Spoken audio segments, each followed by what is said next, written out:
जैसे माँ के गर्भ में बच्चा रहता है और नंगा प्रकट होता है, ऐसे ही वो संस्कार होता है कि दूसरा पुनः जन्म हो गया उसका।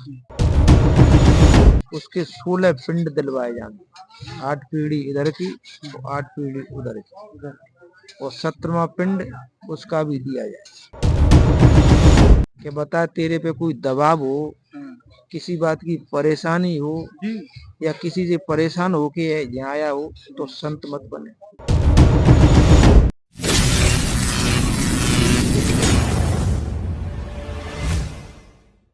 नमस्कार, मैं हूं चंदन कुमार और आप देख रहे हैं जनलोक भारत टीवी। अभी हम मौजूद हैं पतित पावनी धरा प्रयागराज संगम में, महाकुंभ 2025, और मेरे साथ आवाहन अखाड़े के महंत थानापति जी उपस्थित हैं, मौजूद हैं। आइए हम इनसे आप सभी को दर्शन कराते हैं इनका, और इनसे अखाड़े के बारे में जो कुछ भी ये जानकारी देंगे वो जानकारी आप सभी के पास तक साझा करेंगे। महाराज जी, ओम नमो नारायण। ओम नमो नारायण जी, खुश रहो, आनंद करो। आपके टीवी चैनल के लिए हमारे अखाड़े की तरफ से सभी संतों की हार्दिक स्वागत। जी महाराज जी, थोड़ा सा आवाहन अखाड़ा का बहुत देश और दुनिया में दूर दूर तक नाम है, थोड़ा इस आवाहन अखाड़े के बारे में बताते हैं। आवाहन अखाड़े की सर्वप्रथम स्थापना हुई शंकर भगवान के ही स्वरूप में। आदि गुरु शंकराचार्य जी प्रकट हुए, धर्म लुप्त होने के कारण उन्होंने इस स्वरूप का धारण किया। शंकराचार्य के रूप में भगवान शंकर आए, आह्वान किया गणेश जी का। सभी कार्यों में सर्वप्रथम गणेश जी का हम तुम सभी लोग आह्वान करें, ऐसे ही आह्वान किया। आह्वान अखाड़े की स्थापना हुई, और जो सबसे पहले एक आवाहन नाम का राजा था, राजा उसने राज किया। उस पे मुदगलों ने चढ़ाई की तो उसका राज छीनने की कोशिश की। उसने नागाओं की शरण ली हमारे अखाड़े की। जब नागई थे शरण ली तो नागा उसकी तरफ गए लड़ने के लिए, आवाहन राजा की ओर से, आवाहन राजा की ओर से लड़ने के लिए गए, तो उसको मुदगलों को परास्त किया। उस राजा को राज दिलाया। राज दिलाया तो राजा इतना प्रसन्न हुआ हमारे नागाओं पर। अपना राज और जो सील होती है अखाड़े की, पहले राजाओं पे सील सिक्का चलते थे, वो मोहर थी, वो सिंहासन पे बिठा के नागाओं को समर्पित कर दी, दान में कर दी। आज से तुमने राज लिया है और तुम ही राज चलाओगे, और मैं आज से भगवान का भजन करूं। तो जो आवाहन चला, आवाहन सरकार बोलती है, तो उस राजा की सरकार आह्वान के नाम से हमारे नागाओं ने चलाई। जब से आह्वान अखाड़ा हो गया, आवाहन अखाड़ा हो गया। हाँ, और आवाहन सरकार। जब राज्य चलाओगे जब ही तो सरकार मानी जाए। सरकार। और राज्य नहीं चलाओगे तो तुम भी बोल दो अपने नाम पर सरकार, उसकी कोई मान्यता नहीं। तो हमारे अखाड़े की प्राचीन काल से सरकार के नाम से सरकार चलाने की मोहर है, आज भी मोहर है। उससे बोलते हैं मोहर छाप, वो लगाई जाती। इसीलिए आह्वान अखाड़े की स्थापना हुई, और आह्वान सरकार बोला जाता है, आह्वान अखाड़ा बोला जाता है। तो ये आवाहन अखाड़ा की जो फौज थी, ये मुगलों से लड़ाई करी महाराज। हाँ, लड़ाई की, परास्त किए, उस आवाहन नाम के राजा को राज दिलवाया। तो महाराज जी, हम लोग कई साधु संतों से पूछते हैं तो कहते हैं कि मैं आवाहन अखाड़े से जुड़ा हुआ हूँ। तो इस अखाड़े में साधु संतों को कैसे दीक्षा दिया जाता है, कैसे उन लोगों को जोड़ा जाता है, उसकी क्या सब ये विधियां हैं, इसका नियम है, कैसे क्या? जो जिसके कल्याण की भावना दौड़ती है कि भगवत प्राप्ति की, कि भगवान शरण जाने की, तो घर से ही उसके हृदय में भगवान के प्रति प्रेम उड़ने लगता है। जब भगवान के प्रति आपका प्रेम आएगा तो गुरु बनाने की इच्छा होगी, क्योंकि गुरु बिन भवन तरे न कोई, जो बिरंच शंकर सम हो। चाहे संसार में आदमी कितना भी बड़ा हो जाए, पर बिना गुरु के भव से पार होने वाला। तो हमारे पास आते हैं, संतों के पास आते हैं, हमारे पास में आते हैं तो उनको सत्संग सुनाते हैं, ज्ञान भक्ति बताते हैं, फिर दीक्षा दी जाती है। दीक्षा दी जाती दीक्षा दी जाती है। दीक्षा दी जाती है तो 5 संतों के बीच में, जी 5 परमेश्वर बुला करके यही समझो, तब उनके बीच में उससे संकल्प लिया जाता है। अच्छा हाँ, कि बता तेरे पे कोई दबाव हो, किसी बात की परेशानी हो, जी या किसी से परेशान होके यहाँ आया हो, तो संत मत बने। स्वयं इच्छा से अपने कल्याण के लिए अगर तू आया हो तो ये संकल्प ले। अगर किसी का दबाव ध्वंस हो तो ये हमको बता, तब वो संकल्प लेगा, स्वयं इच्छा प्रकट करेगा। 3 बार उससे मना करें कि अब भी सोच विचार ले, शादी करनी हो, कोई बात करनी जी हो, जी तो चला जाए यहाँ से। वो कहता है कि नहीं, मुझे तो भगवत प्राप्ति करनी है। मतलब पूरी मौका आप लोग पहले देते हैं। देते हैं उसके बाद में उसको दीक्षा दी जाती है। भभूति दी जाती है, कंठी दिया जाती है, भगवी वस्त्र दिए जाते हैं, मंत्र दिया जाता है। ऐसे उसका दीक्षा संस्कार किया। तो कुछ महाराज जी कुछ आचरण और व्यवहार भी उन लोगों को सिखाए और बताए जाते हैं क्या कि ऐसे रहना है, ये इससे करना पहले है। सिखाए जाते हैं। जो हमारी शरण में आता है फिर उसको आश्रम पर रखते हैं, सिखाते हैं। जब सीखता है, दीक्षा के योग्य हो जाता है, जब उसके लिए दीक्षा दी जाती है। दीक्षा देने के बाद फिर भी उसको सिखाया जाता है, फिर भी सिखाया 3 साल तक। 3 साल हाँ, एक तरह से मान लीजिए कि ट्रेनिंग या प्रशिक्षण दिया जाता हाँ जी, प्रशिक्षण समझो या ट्रेनिंग समझो। जब इसके योग्य हो जाता है नागा बनने के, ध्यान, धारणा, उपासना, साधना, संयम, नियम, प्रत्याहार, ये सब सीख जाता है।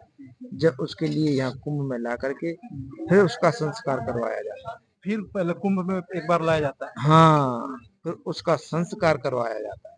गंगा के किनारे ले जाएंगे, मुंडन करवाएंगे। मुंडन कराएंगे। हाँ, उसका सारा मुंडन होगा। मुंडन होने के बाद में फिर 108 वस्तुओं से उसका स्नान करवाया जाए। 108 वस्तुओं से उसके 16 पिंड दिलवाए जाएंगे। 8 पीढ़ी इधर की तो 8 पीढ़ी उधर की, और 17वां पिंड उसका भी दिया जाए। उसका भी दिया जाए। हाँ, गंगा के, ऐसे अपन मुर्दा के पिंड देने के लिए आते हैं, ऐसे पिंड दिए जाते हैं इसके। जब वो पिंड दे देता है, संकल्प कर देता है सब परिवार का, तो उसका परिवार से कोई लगाव नहीं रहता है। और वो बरादरी भाव होता है पुराना, वो छूट जाता है।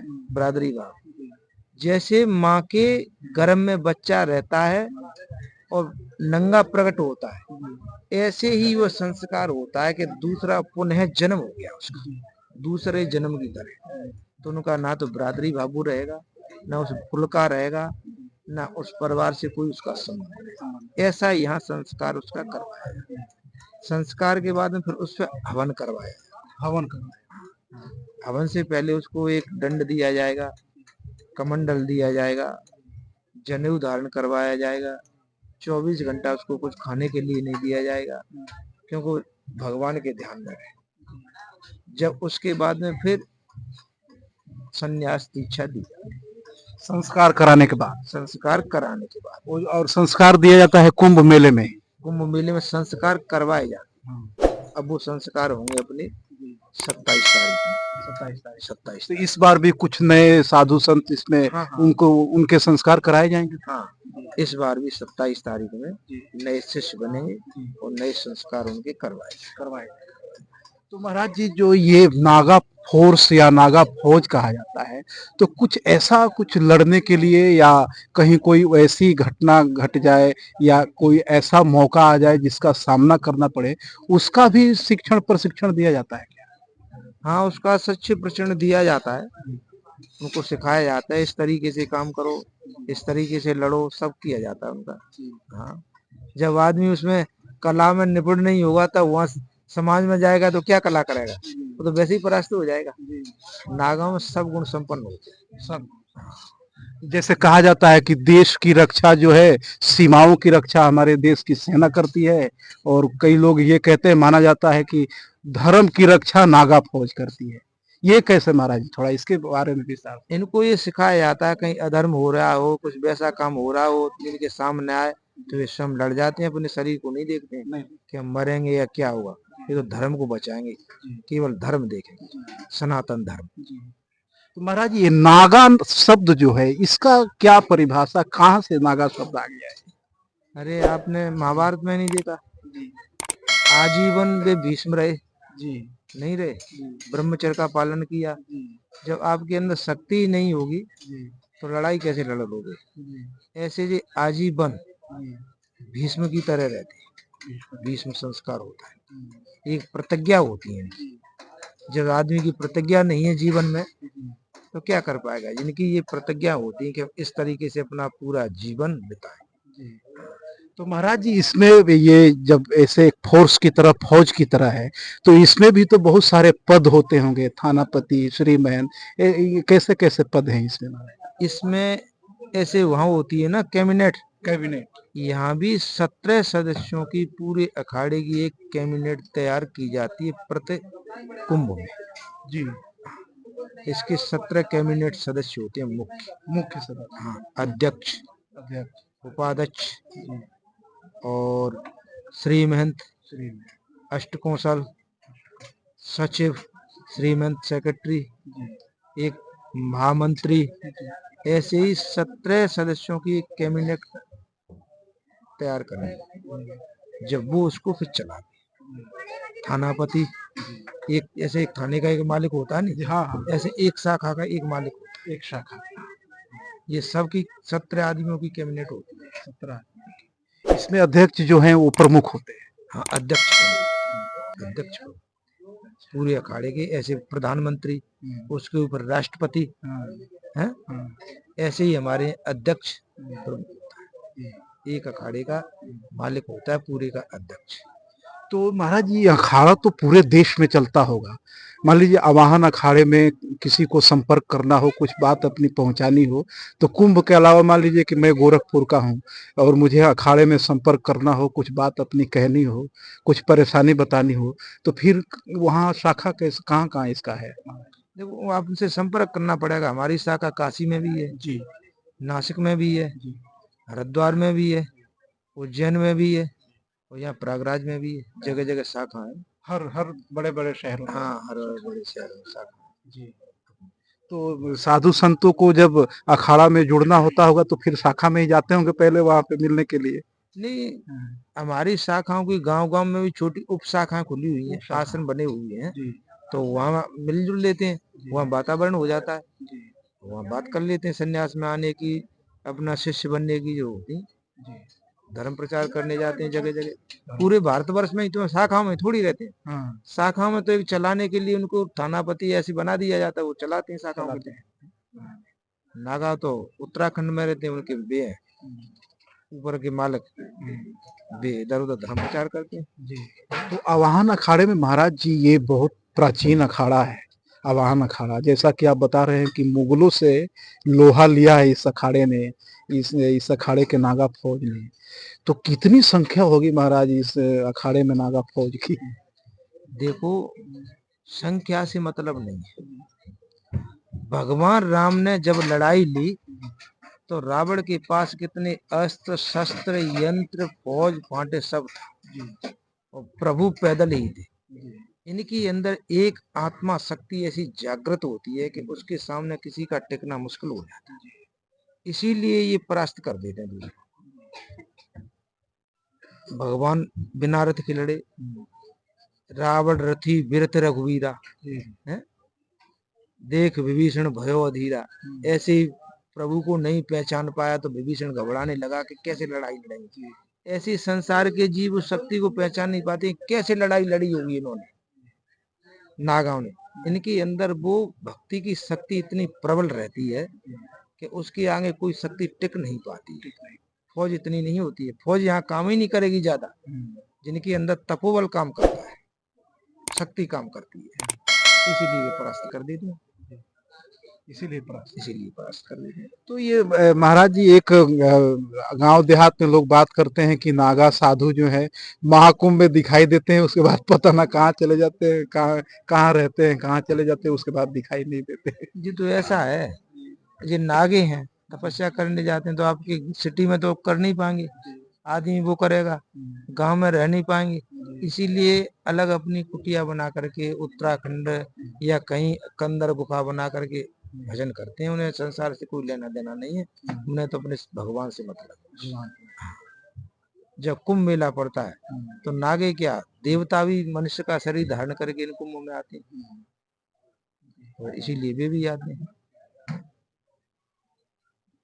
तो महाराज जी इस बार का कुंभ जो है बहुत विशेष है, ऐसा बताया जा रहा है चारों तरफ कि इस बार का महाकुंभ बहुत विशेष है और इसका बहुत महत्व है। ऐसा क्यों महाराज?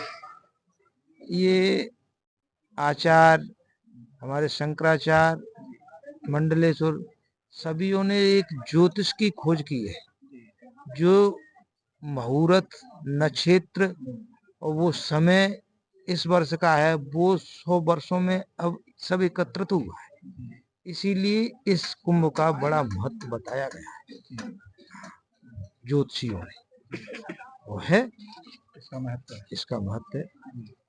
वो नक्षत्र मुहूर्त बार बार नहीं आता है, कभी कभार को जीवन चले जाए। हाँ, पहले सोमवती अमावस्या पड़ी नहीं, पांडव वहां डले डले गल गए, तो वो नक्षत्र आया ही नहीं है। ये तो महाभारत में आपने भी सुना होगा। तो ऐसे ही ये मुहूर्त हैं, आप चाहो कि प्रति वर्ष आ जाए, 3 साल में आ जाए, 6 साल, और 100 साल तक नहीं आया। वो 100 साल वाला मुहूर्त इस समय आया है, सबकी खोज इस समय की है। तो महाराज जी जैसे आप बता रहे थे कि आवाहन अखाड़े में भी कैबिनेट की जैसे 17 ये इसमें पद होते हैं, सचिव का, अध्यक्ष का, तो इन जो ये 17 पद हैं, तो ये अलग अलग समय पर इन सभी लोगों की बैठकें होती होगी। हाँ, चुनाव होता है इन लोगों का, प्रत्येक कुंभ में चुनाव होता है। प्रत्येक कुंभ में चुनाव होता है। जैसे ये योग्यता के अनुसार उनको तैसा पद दिया जाता है, बनाया जाता है, उनकी तपस्या देखी जाती है, योग्यताएं देखी जाती हैं, तब उनके लिए जैसा बनाया जाता है। मंत्री वाले को मंत्री बनाया जाएगा, श्रीमंत बनाया जाएगा, अष्ट कौंसल बनाया जाएगा, श्रीमंत सेक्रेटरी सचिव बनाया जाता है। कुंभ में ही बनाया। इसके अलावा कहीं इसकी बैठक इसके अलावा नहीं, इसके यहीं पे जो बैठक यहीं पे सारे पूरे भारत के संत इकट्ठे हो जाते हैं, तो सभी का मत लिया जाता है, सभी की सहमति ली जाती है, इसीलिए उनको बनाया। तो ये कुंभ क्या जब बीत जाता होगा महाराज जी, तो एक दूसरे के संपर्क में सारे साधु संत महात्मा रहते होंगे? सारे साधु थानापति के संपर्क में रहे हुए, सच के में रहे हुए, सभापति के में रहे, माने पूरे अखाड़े के एक दूसरे के संपर्क में रहते हैं। तो संपर्क का क्या साधन है? आज तो डिजिटल जमाना है, मोबाइल का युग है, तो उसके माध्यम से आप लोगों का संपर्क रहता है? उसके माध्यम से संपर्क रहता है। और आपके मान लीजिए नागा साधुओं को कहीं गांव में, देहात में, चाहे अन्य कहीं जगहों पर उनको कोई कठिनाई हो किसी प्रकार की, दूसरे प्रकार की, तो उसके लिए अखाड़ा उन लोगों के साथ खड़ा रहती है, तत्पर रहती है, मदद करती होगी? नहीं, खाने पीने की सबकी मदद करती है ना। हाँ, कहीं व्यवस्था अव्यवस्था हो या परेशानी आए तो उनकी मदद करता है खड़ा। पूरे देश में कहीं पे भी पूरे देश में भी हमारी मदद करते हैं। कहीं भी किसी प्रकार की दिक्कत आए, उनका आह्वान करे, बुलाए, तो सब आ जाते हैं, जीने मरने के लिए तैयार है। हम उनकी मदद करते हैं। हमारे ही तो है नागा, नागांव में से फिर धीरे धीरे हम कपड़े पहन लेते हैं, तो पदवी पे आ जाते हैं, भी हमारे नीचे रहते हैं नागा। ऐसे सिपाही, फिर थानेदार, ऐसे हमारी सिपाही रूप में फौज है। महाराज जी आपने हमसे बात किया, हमारे चैनल को अपना बहुमूल्य समय दिया, इसके लिए बहुत बहुत प्रणाम। आपके चरणों में कोटि कोटि प्रणाम। खुश रहो, मौज करो। आपका चैनल महाकुंभ में आने वाले जो श्रद्धालु हैं उनको थोड़ा आशीर्वाद दे दीजिए हमारी तरफ से, आपकी चैनल की तरफ से, सबकी गंगा माँ की तरफ से, संगम की तरफ से, भरद्वाज ऋषियों की तरफ से, आपके चैनल को देखने वाले सबके लिए आशीर्वाद है।